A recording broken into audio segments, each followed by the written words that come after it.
Hey everyone, a couple of comments came up about vocabulary and sometimes that the samples I give or sometimes the writing videos don't always use the most advanced vocabulary. And I thought I would address this here on Daily IELTS English just to go over a few key things that come with it. Now, when it comes to advanced vocabulary, it's great. Use it, learn it, absolutely.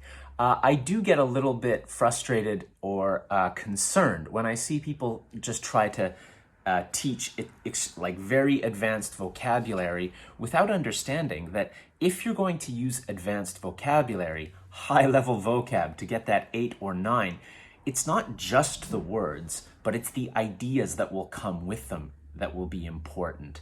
And in some cases, that's going to affect things like pronunciation. Now, I'll very often just encourage people to use words like very and really.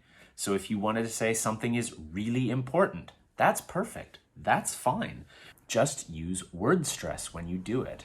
So I have this question here, which is how important is it for people to have a choice of newspaper?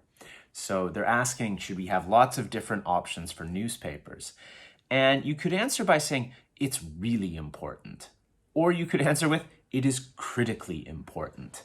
Now, most of you recognize critically is a less common word than really, so in theory, that brings up your score. And I'm not going to say, don't use the word critically. Absolutely, use it. But be aware that if you're going to say critically, then you need to explain why it's critical.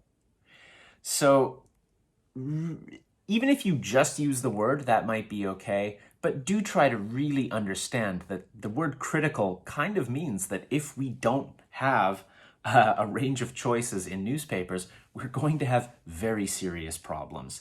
And think about that. How can you explain that? And it's not so much an English question anymore.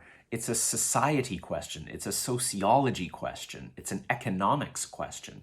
And that's what you want to talk about in your answer. So if I was going to say it's critically important, then I might have to go on and explain that. So I'd say, in order to have a well-functioning and well-informed society, they must understand a range of concepts which are analyzed and divulged by experts and distilled into a clear and coherent and precise argument and presented in a timely fashion.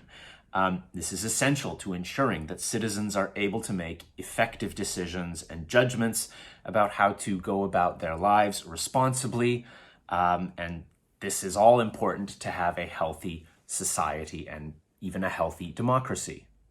So in that answer, I kind of go into it. I kind of explain why it's critical.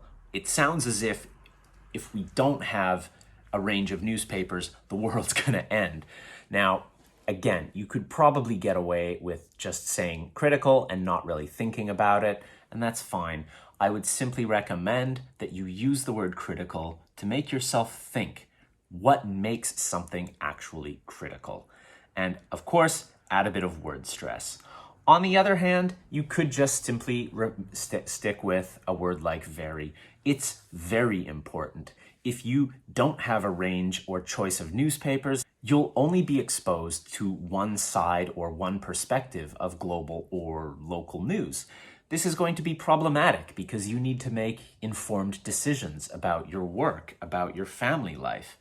And if the newspaper tells you that the economy is weak and it's not a good time to start a business and there's only one newspaper, you might be missing other pieces of information which are going to help you make a better decision. Sadly, I think a lot of people only use one newspaper or one source of information when they are trying to understand what's happening in the world around them, and I think that can be very dangerous.